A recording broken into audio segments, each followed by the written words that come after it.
we're not running.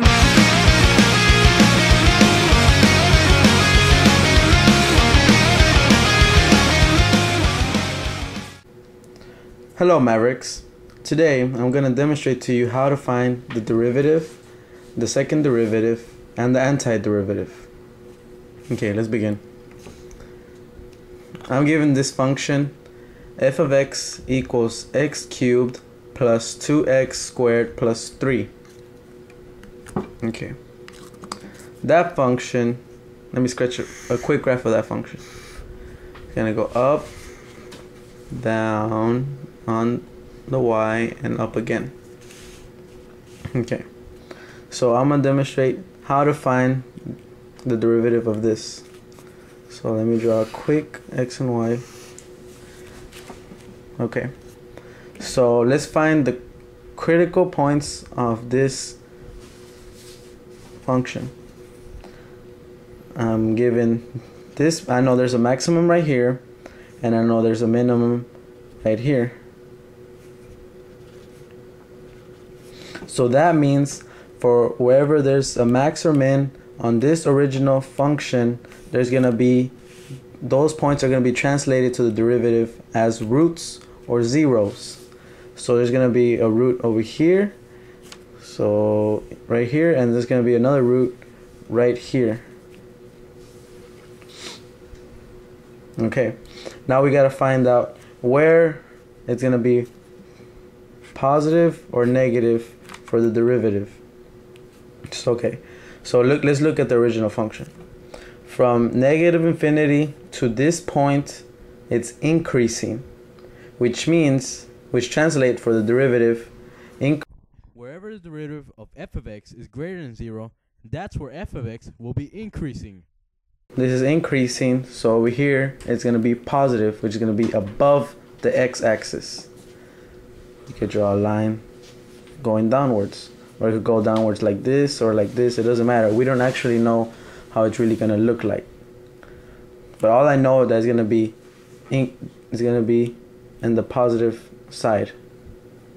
And then from this max to this min is decreasing, which translates to the derivative is going to be wherever the derivative of f of x is less than 0, that's where f of x will be decreasing, below the x or negative.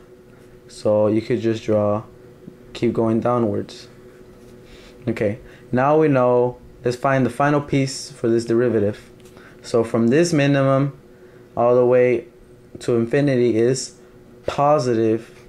increasing. So that means for the original, that means for the derivative is going to be positive or above the x. So you can just draw a little loop going upwards. So that's how the derivative is going to look for this function, for the original function. Okay, well it's just a parabola. Okay, now let's go on to the second derivative. Now we'll find the second derivative, which is essentially the derivative of this derivative. Okay, so I just drew x-axis and a y-axis, and I just labeled them positive or negative, so it could be easier to draw the graph, to sketch the graph. So let's find some critical points on the derivative. A critical point on this derivative, which is only 1, would be this absolute minimum. So that minimum translates to the second derivative as a 0 or a root, which would be over here. Okay, now we gotta look at this derivative closely so we could be able to sketch how the second derivative will look like. Okay, so from negative infinity all the way to this minimum, the derivative is decreasing. Decreasing equals negative on the derivative. So if it's decreasing, it's going to be negative. So it's going to be from over here all the way connecting to this 0. It could be going right here or right here. It doesn't matter.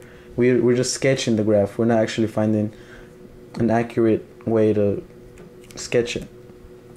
Okay, so from from this point, from this minimum, if we look again to the derivative, all the way to infinity is going to be increasing, which translate increasing equals positive, which is going to be positive on the second derivative or above the x-axis. So you could just keep going straight through. So essentially it's going to be a straight line, a straight diagonal line, because from over here to this minimum is decreasing, so it's going to be in the negative side. And from this minimum all the way over here, it's going to be increasing, so it's going to be positive, because increasing equals positive. So there it is. That's the second derivative. Now to go on to the antiderivative, which is a little bit harder, but with a little practice you can also be an expert at it. Now moving on to the antiderivative. Let's view the original graph as the derivative of the antiderivative. So let's get the basic example first on this from this graph. Since there's a 0 or it crosses the x-axis, we know there must be a max or min, or saddle point, or and critical point. Since it's negative on this side, it will be decreasing on the antiderivative, and since positive on this side, we know that it will be increasing. So let's look at the graph of the antiderivative. So since it was negative here, and we know that it will be decreasing, we got this part down. And we were wondering on whether it was a max or min, and since it was decreasing to this point, or it could have been down here or up here, we know that there's a min. And since it's positive here, it will be increasing to infinity.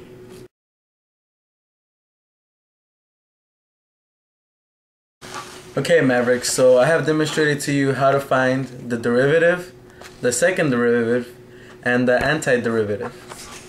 So now we have some final words to tell you to encourage you through the calculus experience.